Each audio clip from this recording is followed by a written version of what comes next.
अस्सलाम वालेकुम। Welcome to एमराद। दोस्तों, मैंने अपने सेकंड चैनल पर एक वीडियो बनाई थी जिसमें मैंने तमाम वो सिनेरियो पेश किया कि यमन ने इज़राइल पर जो मिज़ाइल्स फायर किए। अब जो इज़राइल पर मिज़ाइल फायर किए गए वो आई थिंक 31 अक्टूबर को किए गए थे। 31 अक्टूबर को यमन इज़राइल पर मिज़ाइल फायर करता है काफ़ी बड़ी तादाद में, और उसमें से ज़्यादातर मिज़ाइल रेड सी में गिर जाते हैं, कुछ उर्दन में गिर जाते हैं जिसे हम जॉर्डन कहते हैं, और कुछ तकरीबन 5 या 6 मिज़ाइल इज़राइल के इलात शहर तक पहुंचते हैं और उनको भी इज़राइल का एयर डिफेंस सिस्टम तबाह कर देता है। अब इस पूरी सिचुएशन को जब मैंने बताया तो जैसा कि मुझे एक्सपेक्टेड एक तवक्को थी कि अवाम का रद्द-ए-अमल यही होगा कि देखें यमन ने कितनी बहादुरी और जुर्रत से ये हमला किया इज़राइल पर। लेकिन हम इसका ज़रा एनालिसिस एक पाकिस्तानी पर्सपेक्टिव से भी करेंगे। क्या तब हम इसे जुर्रत कहेंगे अगर पाकिस्तान के साथ ऐसा वाक़या हो जाए? इसको ज़रा हम आगे चलकर बात करते हैं। और सेम इसी तरह का काम एक इंडियन एयर फोर्स ने भी किया था, लेकिन हम उसी काम को लेकर इंडियन एयर फोर्स का मजाक उड़ाते हैं। हालांकि वो तो इंडियन साइड से फिर जुर्रत तस्वर की जानी चाहिए। हम इन तमाम चीज़ों को ज़रा आगे चल के बात करते हैं, फिर आपको समझ आएगी।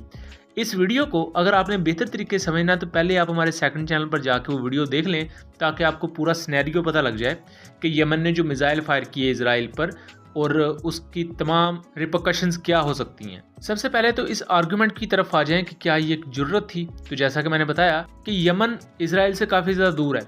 यमन और इज़राइल के दरमियान जो एयर डिस्टेंस है वो 1700 किलोमीटर का है। इस दौरान अब ये लॉजिकल बात है कि अगर आपने यमन से इज़राइल पर मिज़ाइल फेंकना है तो उसकी रेंज तकरीबन 1700 किलोमीटर से ज़्यादा होगी तो वो इज़राइल तक पहुंचेगा। अगर आप 1700 किलोमीटर से कम रेंज वाला मिज़ाइल फायर कर दें तो ये तो कोई आम इंसान भी बता देगा कि ये इज़राइल तक नहीं पहुंच सकता। आपने अगर एक जगह पर मिज़ाइल फायर करना हो तो उसकी रेंज को देखते हुए ही आप मिज़ाइल को फायर करेंगे ना। अब यमन क्या करता है कि यमन में जो अंसारुल्लाह, जिसे हम हौसी फाइटर्स कहते हैं, वो एक ही वक्त में बहुत से रॉकेट्स, बहुत से क्रूज़ मिज़ाइल, कुछ मीडियम रेंज बैलिस्टिक मिज़ाइल और इसके अलावा कुछ कामिकाज़ी ड्रोन या जिसे हम खुद कुछ ड्रोन्स कहते हैं वो फायर कर देते हैं। अब हम सब जानते हैं कि जो मीडियम रेंज बैलिस्टिक मिज़ाइल है इनकी तो चले रेंज होगी 2000 किलोमीटर, या जो क्रूज़ मिज़ाइल फायर किए होंगे इनकी रेंज होगी तकरीबन 2500 किलोमीटर, और इनका हमें समझ आती है कि ये इज़राइल तक पहुंचने के काबिल हैं। लेकिन ये जो छोटे छोटे रॉकेट्स फायर किए गए और लॉइटरिंग म्यूनिशन फायर की गई, और हम सब जानते हैं कि जो कामिकाज़ी ड्रोन होते हैं इनकी मैक्सिमम से मैक्सिमम रेंज भी 500 किलोमीटर होती है। 500 किलोमीटर से कम रेंज इनकी होती है। और ये जो छोटे छोटे रॉकेट्स होते हैं ये कुछ 150 किलोमीटर वाले थे, कुछ 300 किलोमीटर वाले थे और कुछ 400 किलोमीटर वाले थे। अब इज़राइल आपसे दूर है 1700 किलोमीटर दूर, और आप फायर कर रहे हो 400 किलोमीटर वाले मिज़ाइल्स और 400 किलोमीटर वाले रॉकेट्स से ज़्यादातर। तो उसका अल्टीमेट नतीजा क्या निकला कि ज़्यादा रॉकेट्स और ज़्यादातर जो इनके लॉइटरिंग म्यूनिशन थे वो तमाम के तमाम रेड सी में गिर गए। इनके पास कुछ कुद्स क्रूज़ मिज़ाइल थे जो कि इन्होंने ईरान से लिए थे, वो जाके गिरे उर्दन में, जॉर्डन में जाके गिरे। और इनके कुछ मीडियम रेंज बैलिस्टिक मिज़ाइल पहुंचे इज़राइल के इलात शहर तक। इलात में इज़राइल का एक एरो एयर डिफेंस सिस्टम मौजूद था जिसने इन मिज़ाइल्स को इंटरसेप्ट कर लिया। यानी कि जो 5 या 6 मिज़ाइल यमन की तरफ से इज़राइल तक पहुंचे वो भी निशाने को तबाह नहीं कर सके। उसकी वजह ये थी कि मिज़ाइल का कोई बहुत बड़ा क्लस्टर नहीं था। जो इज़राइल तक पहुंचे मिज़ाइल वो बहुत कम तादाद में थे। इस वजह से इज़राइली एयर डिफेंस सिस्टम ने बेहतर तरीके से उन्हें रोक लिया। अब जो मिज़ाइल गिरे उर्दन में या जॉर्डन में, अब इनकी तस्वीर आप यहाँ देख सकते हैं। जॉर्डन में एमरजेंसी इस वजह से नाफज करनी पड़ी। अब फ़र्ज़ करें यही मिज़ाइल जॉर्डन में किसी आबादी पर गिर जाता और वहाँ कोई 10-12 लोगों की शहादत हो जाती तो उसका ज़िम्मेदार कौन होता? अब बहुत से लोग इसे जुर्रतमंदाना फ़ैसला समझ रहे हैं, क्योंकि मीडिया पर इसको चूँकि पोर्ट्रे ही इसी तरह किया गया कि यमन ने इसराइल को मुंह तोड़ जवाब दे दिया।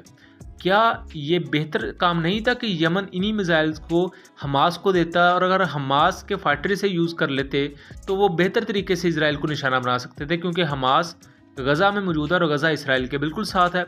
बजाय कि आप इतनी दूर से अंधाधुंध रॉकेट्स फायर करें और उनमें से 90% रॉकेट समुंदर में गिर के नाकाम हो जाएं और कुछ रॉकेट्स आपके एक इस्लामिक मुल्क पर गिर जाएं और जो 5-6 इसराइल तक पहुंचे इसराइल वो भी रोक ले। अब इसे सोशल मीडिया पर बहुत से लोग इसी तरह पोर्ट्रे कर रहे हैं कि बहुत जुर्रतमंदाना फ़ैसला है। ये बहुत जुर्रतमंदाना फ़ैसला है, ये बहुत ही ज़्यादा बहादुरी का फ़ैसला है। बेशक इसराइल को कुछ भी नहीं हुआ लेकिन फिर भी बहादुरी का फ़ैसला है। अब यहाँ बहुत आम चीज़ होती है स्ट्रेटजी।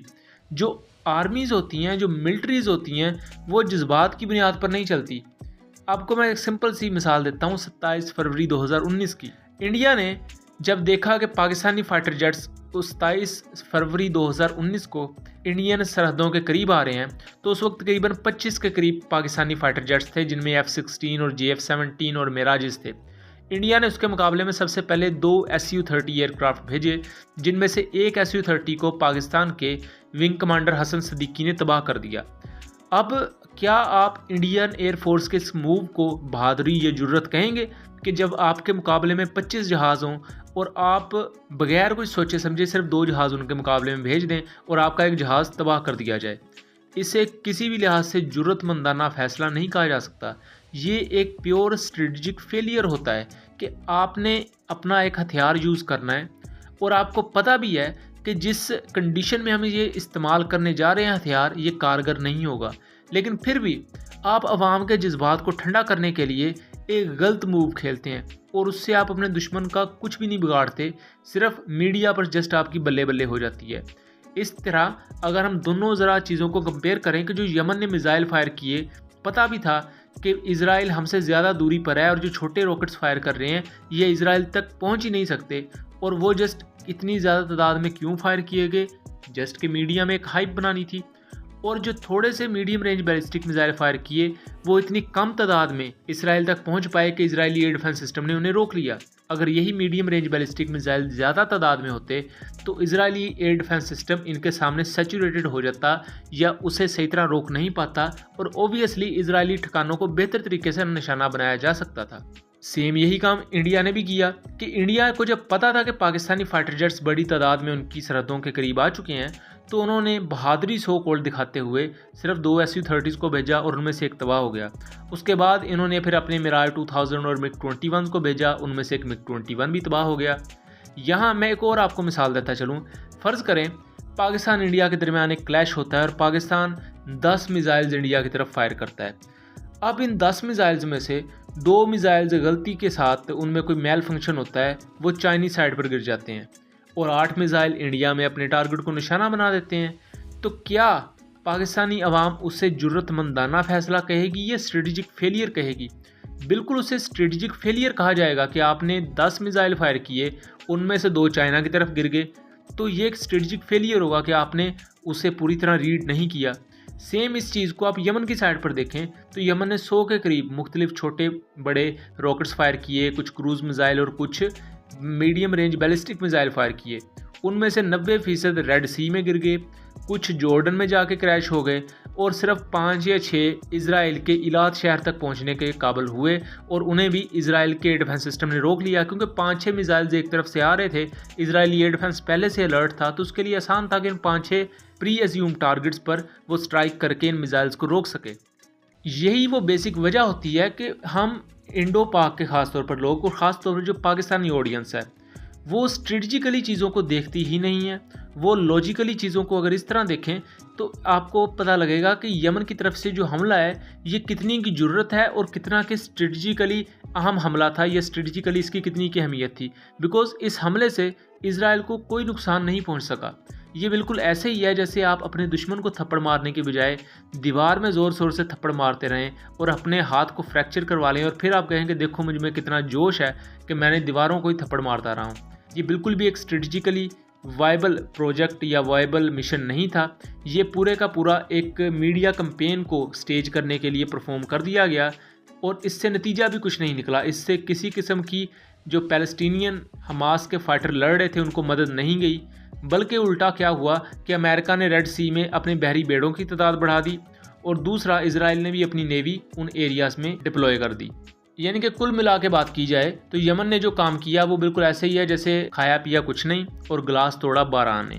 या इसका बहुत बेहतरीन रीज़न मैं पहले बयान कर चुका हूँ कि अगर यही मिसाइल्स और यही रॉकेट्स हमास के पास होते तो वो बेहतर तरीके से इजराइल को निशाना बना सकते थे।